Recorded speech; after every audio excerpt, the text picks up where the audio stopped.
أهلا بيكم. النهاردة هكلمك عن لون جديد لو دخل حياتك زيادة عن اللزوم ممكن يخليك مبدع أكتر أو مكتئب أكتر، ومش كل الناس بتستحمله.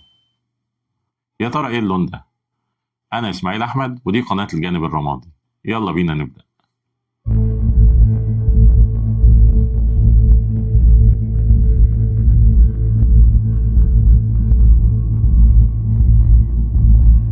النهاردة هنتكلم عن اللون البنفسجي، اللون الوحيد اللي بيخلي الناس مقسومة نصين، نص بيحبه لدرجة الهوس ونص بيحسه إنه مقلق ومش مريح.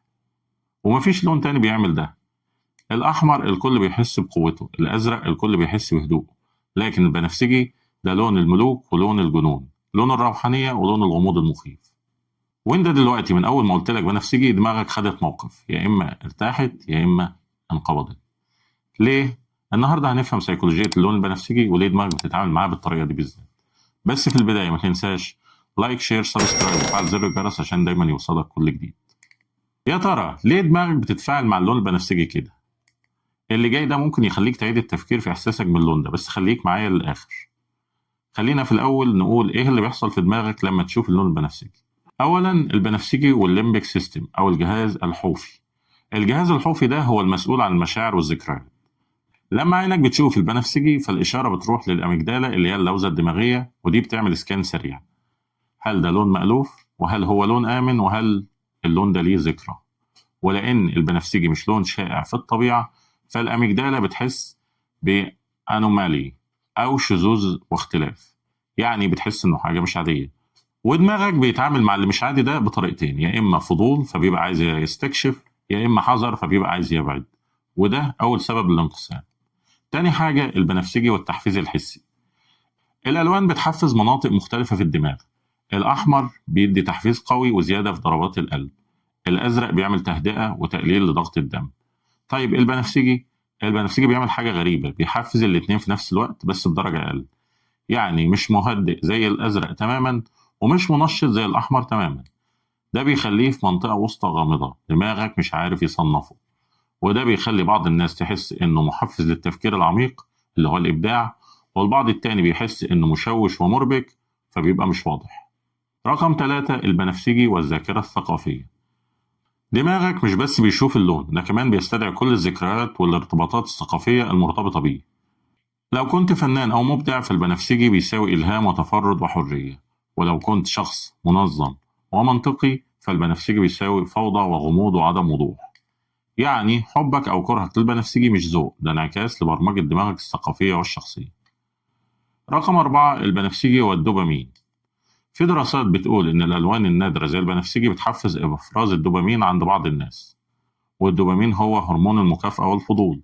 لما دماغك يشوف حاجة نادرة ومختلفة بيفرز دوبامين ويقول لك ده مثير، دور عليه أكتر. لكن مش كل الناس دماغها بتفرز دوبامين للحاجات النادرة. في ناس دماغها بتفضل البريدكتابيليتي، يعني القابلية للتوقع، ودي بتفرز دوبامين للحاجات المألوفة والآمنة. عشان كده النوفيلتي سيكرز اللي هم الباحثين عن الجديد بيحبوا البنفسجي، والاستابيليتي سيكرز الباحثين عن الاستقرار بيكرهوا البنفسجي. رقم 5 البنفسجي والسينستيجيا أو تداخل الحواس. في ظاهرة نفسية اسمها سينستيجيا اللي هي تداخل الحواس.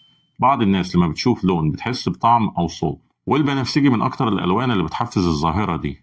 يعني في ناس بتقول إن البنفسجي ليه طعم حلو وحامض في نفس الوقت، وفي ناس بتقول إن البنفسجي صوته زي موسيقى كلاسيكية. وده مش خيال، ده تداخل حقيقي بين مناطق الدماغ. والبنفسجي بيعمل ده أكتر من غيره لأنه على حافة الطيف المرئي وقريب من اللامرئي، فدماغك بيحاول يستكمله بحواس تانية. الخلاصة إن البنفسجي مش بس لون، ده اختبار لشخصيتك. لو دماغك بيحب الغموض والتعقيد هتحب البنفسجي، لو بيحب الوضوح والبساطة هتكره البنفسجي. ومفيش صح أو غلط، الألوان بتكشف المساحة اللي دماغك مرتاح يعيش فيها. نيجي للسؤال اللي ممكن يكون في دماغك دلوقتي، هل أنت حاسس إنك أقرب لأنهي طرف، بتحبه ولا بتكرهه؟ الناس اللي بتحب البنفسجي عندها انفتاح للتجربة عالي، يعني بتكون شخصيات إبداعية، فنانين، كتاب، موسيقيين، مفكرين، بتدور على المعنى مش بس الوظيفة.